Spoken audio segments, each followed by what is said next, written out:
அறிவுடைப்பெரியர் பாலிவுட் நடிகை கங்கனாவை டில்லி சிஎஸ்ஐஎஃப் பெண் காவலர் கவுர் என்பவர் கன்னத்தில் அறைந்தது பேசும் பொருளாகி வருகின்றது அல்லவா?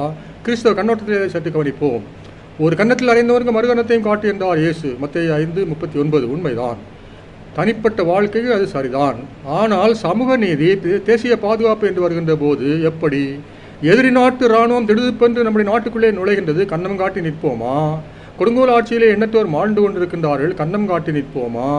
இயேசுநாதரை கூட அதை பொறுக்க மாட்டாரே. இச்சிறியோரில் ஒருவனுக்கு இடலாக இருப்பவன் எவனோ அவன் காலத்திலே எந்திர கல்லை கட்டி, அதாவது ஆட்டு உரலை கட்டி ஆள் கடலிலே கொண்டு அமிழ்த்துடு அவனுக்கு நலமாயிருக்கும் என்றார். மத்தேயு 18:6.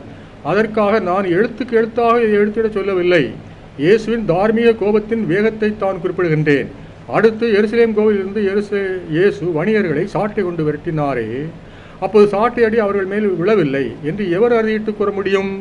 கள்வர் குகை ஆக்கிவிட்டதால் அவருக்கு அந்த கோபம் அது நியாயமானதே. அருளப்பர் 2:16, மத்தேயு 21:12-13 வரை, மார்க்கு 11:15-17 வரை, லூக்கா 19:45-46 வரை. ஆம், 2 முறை வணிகர்களை அவர் விரட்டினார். ஒரு முறைக்கு 2 முறை. கேட்டார்களா அந்த அக்காலத்து அம்பானி அதானிகள்? பின் வராதா கோபம்? இப்போது கங்கனா கதைக்கு வருவோம். விவசாயிகள் போராட்டத்திலே அரசு சுட்டு கொண்டது பல விவசாயிகளை. உழவன் உழைத்தால் அன்றி நாம் உண்ண முடியுமோ? அந்த நிலையிலே கங்கனா வெந்த மண்ணிலே வேல் பாய்ச்சியது போல பேசினால் 100 ரூபாய்க்கும் 300 ரூபாய்க்கும் கூலிக்காக போராடுகின்றார்கள் என்று. வாய்க்கொழுப்பு தானே இது. பின் விவசாய குடும்பத்து கவர் அவர்களுக்கு கோபம் வருமா வராதா? மோசே கூட பைபிளிலே ஒருவனை வெட்டி புதைத்து விட்டாரே. ஏன்?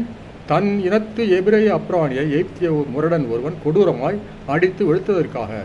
இங்கே கவுர் அப்படி ஒன்று வெட்டி கொள்ளவில்லையே. கன்னத்தில் ஒரு அறைதானே போட்டார், போடாமலாயிருப்பார்.